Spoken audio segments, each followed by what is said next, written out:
دوستان امروز اومدیم آموزش بدیم که چطور به آسونی رنکتون رو ببریم بالا. حالا رنک من الیت هیرو هست و میخوایم ببریمش بالا.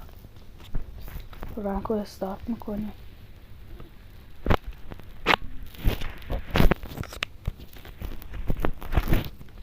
این همون درس هست که گفتم وارد بازی میشه شده و من دائمی گرفتمش.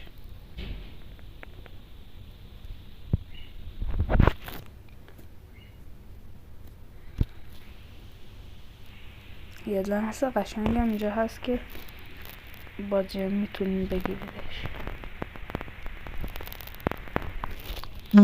خب رنک استارت شد.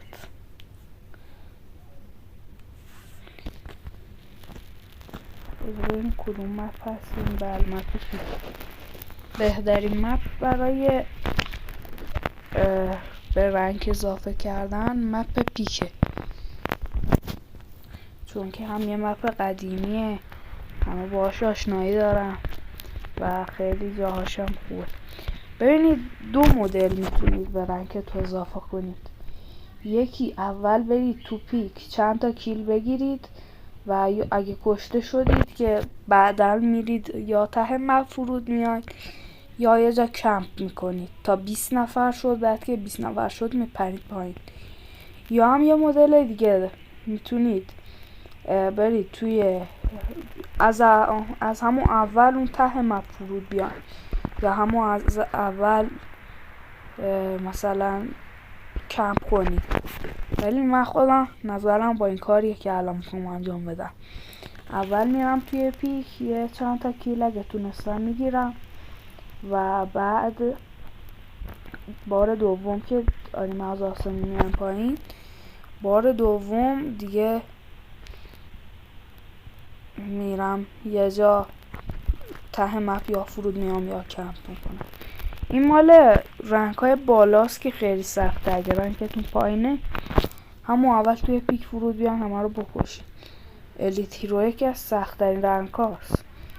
یه دونه با دو تا با بالاترین رنک فاصله داره. اگه هم نتونستین کیل بگیری مشکل نداره چون که خیلی سخته. خب حالا یه انمی هم پیدا نمیشه بکشیمش. شاید هم اون بکشتمون. تو کاراکتر خب یه اسنایپر پیدا کردیم. خب الان باید یه انمی پیدا کنیم که معلوم نیست همه انمی غیب شدن. پر انمی بود قبلا.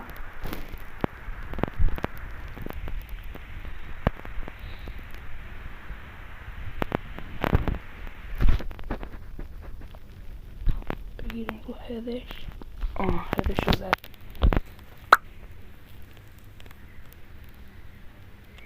بریم لوت کنیم.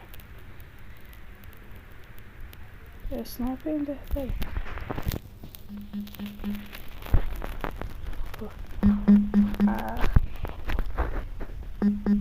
خب طوری نیست یکی گرفتیم.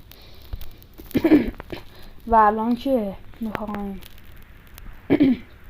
بریم یه جا کمپ کنیم، بهتر اینجا به نظر من این تابلو هست چون که خیلی وسط مپه و راحت هم میتونی بیای پایین بدون دمیج زیاد.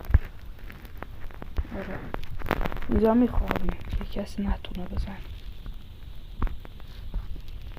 حالا همینجوری میخوابیم تا وقتی که 20 نفر تموم شد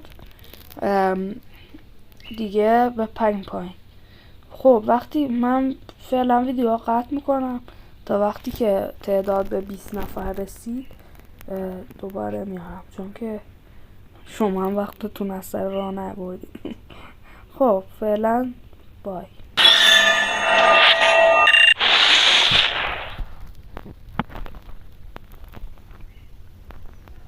خب بچه ها الان رنگ تموم شد و اون وقت که به 20 نفر رسید ما رفتیم پایین و یکم رفتیم و کشته شدیم و 8 تا اضافه شد. 8 تا به الیت هیرو خیلی زیاده.